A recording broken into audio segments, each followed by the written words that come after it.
Welcome to more Gran Turismo Sports Specialtatin. Today we're featuring a race that y'all actually already seen if you watched my first live stream back from the hiatus. And it was the only race on that live stream because I couldn't really deal with racing after that race. That race was so terrible I needed to specialtate a race you've already seen, so yeah, this is that, folks. I didn't want to start off all the specialtations with that. I tried to start off on a decently high note, and y'all still know how that video went. It wasn't the highest of notes, but it was about the highest that I had throughout all the races I've done, so yeah.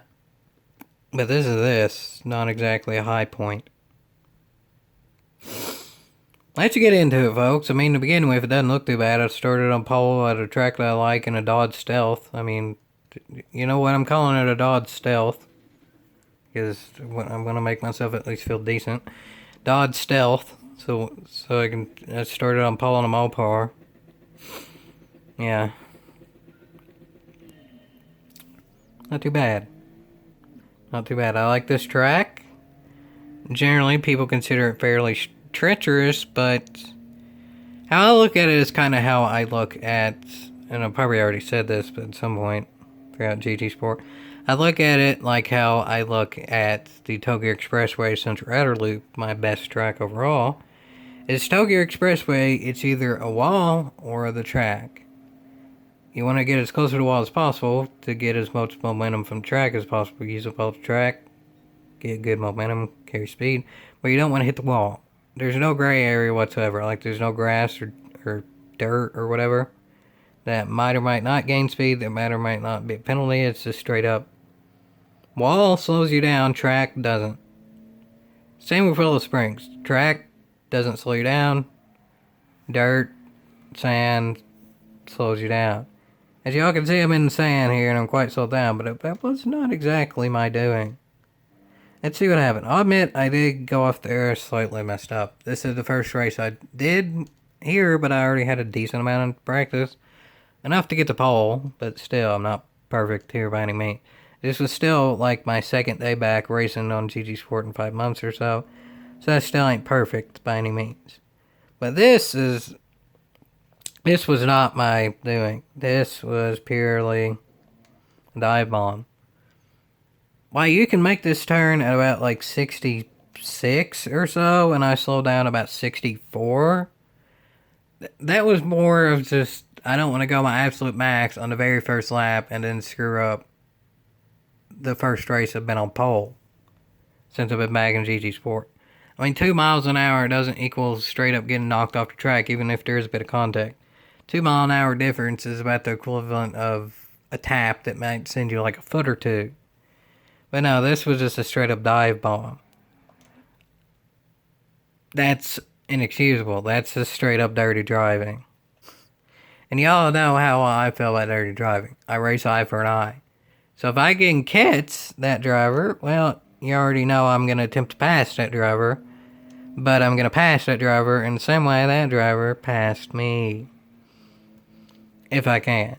I mean, that's somewhat of a big to-do at this particular track, but yeah. But do y'all see something that might raise even more question than dive bomb to begin with? Yeah, there's no penalty for that. There's no penalty for that. In the first specialtatin I did, I got penalties for being nice. This race, somebody was blatantly mean, and they did not get a penalty. PD penalizes you for being nice, but is perfectly fine with someone dive bombing. To be honest, I've come to expect this throughout GT Sport, but I was hoping in 5 months of not doing it that it would at least fix something. I know all the stuff that's going on in the world and all that, but this stuff has been going on in the world and all that for a few months. GT Sport has been bad now for a few years. GT Sport Closed Beta came out over 3 years ago, and this is still going on to this day. The bit that's come on in the last few months does not excuse the fact that the game has still allowed this to happen for 3 years. I get that probably at this point it's not going to be fixed, and I'm beating a dead horse and blah blah blah. So I'm not going to bring this up too much more. I'll just say when this happens, I'm going to do my very best to make that happen to that driver. Because I was already pretty much pushed over the edge when I quit playing GT Sport. I quit playing GT Sport because my copy of GT Sport broke, but still, if I were to continue playing GT Sport like the copy didn't break, whatever it may be, I would have pretty much just wrecked everybody who was even remotely dirty and not felt bad about it whatsoever. In general, I've always raced eye for an eye, but in a safe way. Like, I try to make sure if I'm going to wreck the person that wrecked me, I do it to where it doesn't affect anyone else. At this point, you know what? I'm going to go ahead and say it early on in this race to go for races to come. I'm not going to do that anymore because, let's face it, the GT Sport penalty system ain't going to be fixed. And most people know that at this point, and most people are exploiting it at this point. But it's a kind of the general consensus that most people are good people are not going to exploit something. It's the few that breaks it for the many. At this point, it's few and far in between when the penalty system actually works as it does. So while it may be a few people that break something for everybody, when it's the majority of the time that something doesn't work, where those kind of cancel out. The majority of the time it's bad versus the few people that might make it bad. Those cancel out. Majority and few cancel out. So, yeah, you could call me one of those few that ends up making it worse, but still, I'm not going to be the aggressor to begin with. But if somebody's aggressive to me, I'm no holds barred going to be aggressive back now. Because people know that they can be aggressive. But people don't necessarily know who's going to be aggressive back. I want everybody to know now I'm going to be aggressive back, and I don't feel sorry about that whatsoever. Y'all might not like that, but if y'all have been on my channel for a while, y'all know that's just how I race. That's how I've always raced. Again, I'm a dirty racer at heart. I started getting at least decent in the Gran Turismo series racing online through dirty racing, and then I put that to use in other skills, whether it be time trials, ultimately drift trials later on, or now to like GT Sport practicing for weekly races or doing these time trials that are on GT Sport, whatever it may be. I say that, but then this happened. Remember how I said that I was going to try to catch the driver that wrecked me and then wreck him? Well, that driver wrecked themselves. What it looked like? I don't think that was somebody being a vigilante. I kind of wish it was. I wish somebody would have wrecked that other driver essentially for me and for really the benefit of everybody, because who knows, it could have been aggressive with everybody else later. I don't know. I mean, I'll be honest, it's kind of hard to tell the difference between a vigilante and a prick from this far down the field. But it could have been just somebody wrecking because they can and they know they can get away with it. Or it could have been somebody being a vigilante knowing that that one driver wrecked me, so they wrecked them back because they know that I probably wasn't going to catch them. But either way, I don't really know yet. I guess I'll find out as the race goes on. Wink, wink. Y'all have already watched the live stream. Y'all know what happens. But yeah, at this point in the race, I'm thinking, hey, that driver up front there is a vigilante and wrecked the guy I was going to wreck anyway. So there we go. Now it's kind of even. Or would be if that ended up getting me back in first. Because realistically, I should be in that, like, worst now second. I should at least be battling for first, if not completely in first. And I mean, to a broad extent, I'm battling for first right now. I mean, I'm about as close to third is to second, as kind of sort of second to first, but it's getting more spread out down the high speed section, so I'm not so sure about it. Well, it is kind of more of a combat of trying to reorganize, however you want to call that, situate the tripod to where it's on the whole screen, but that's still just not the easiest thing to do. I actually kind of forgot that bit happened. That bit was just a mistake. No dirty driving there. That was just a mistake. So that helps.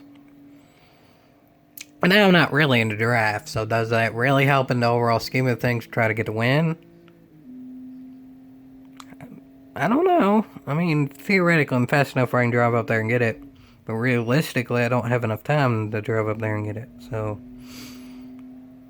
that's the thing.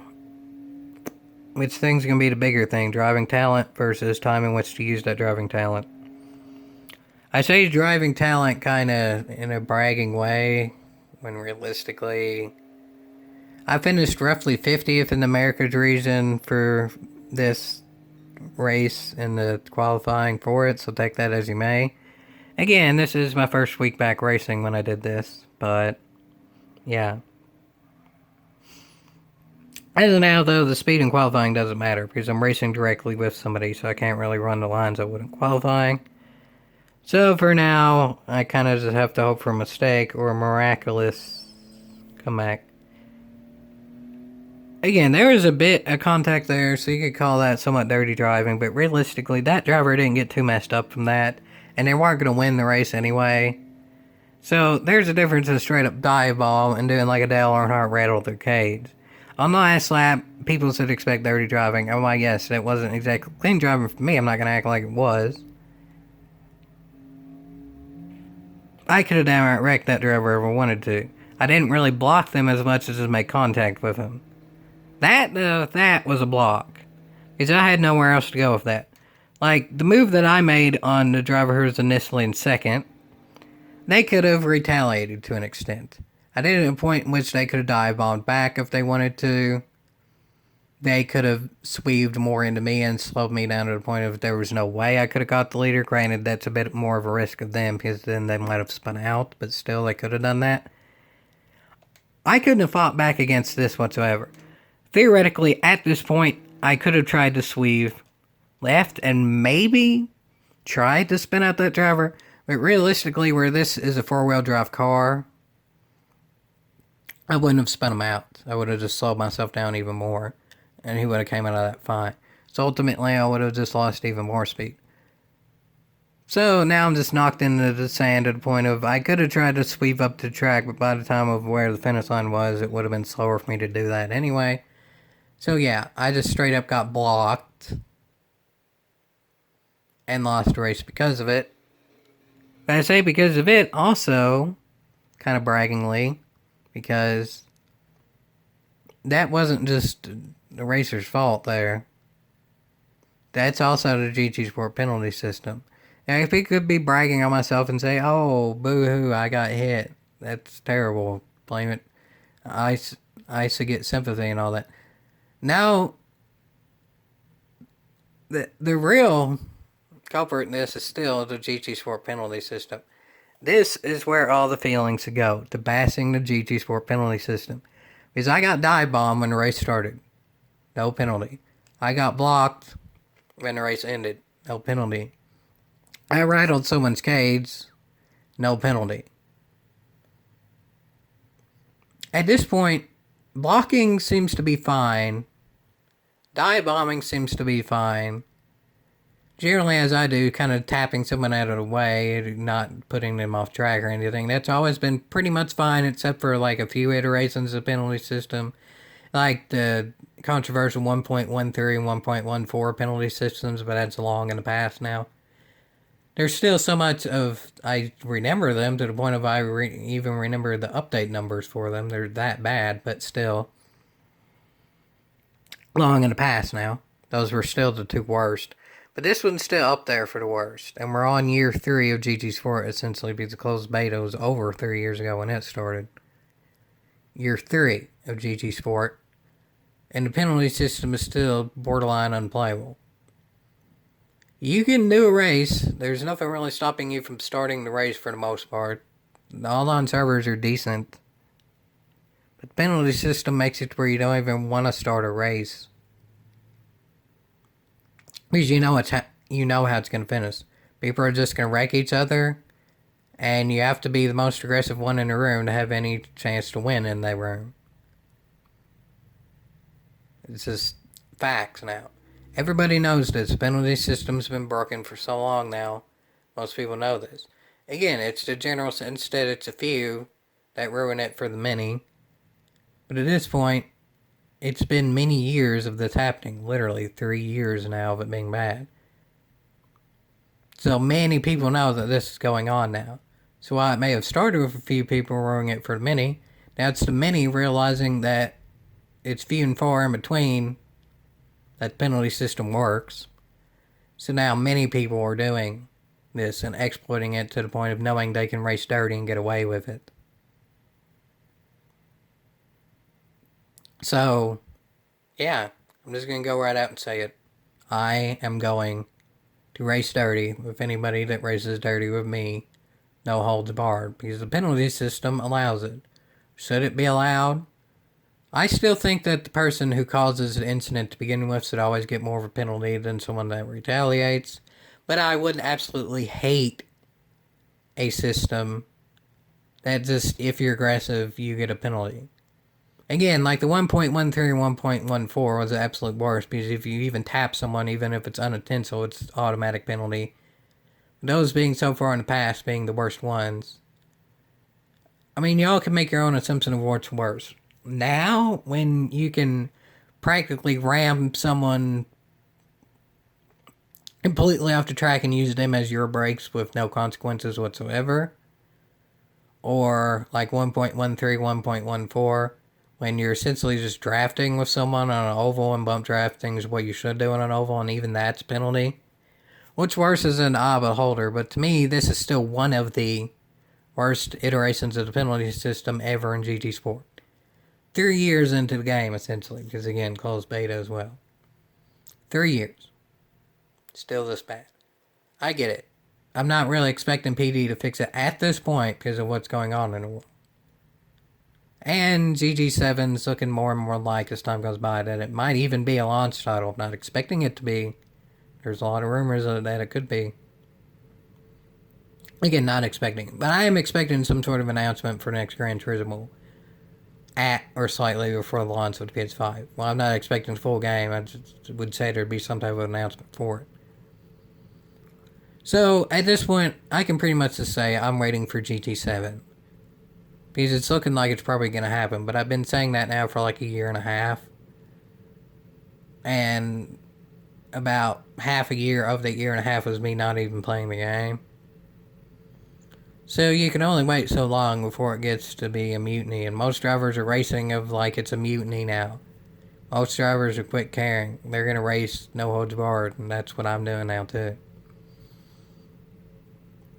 Again, you can say even in this race, it's only a few drivers doing it. There's maybe only 3 or 4 drivers who are obviously dirty. But that's just in my view of the entire race. I guarantee if I were to save the replay and watch every single driver go around the track for all the laps, and the camera on each driver for all laps, like 5 laps per driver or whatever it may be, I guarantee I'd find at least half the driver do something or another dirty. I guarantee it. And again, this is one of the higher up splits. It's nothing like an A plus or an S class, but it's still top 10% drivers in the world. And that ain't really worth a yeehaw now, is it?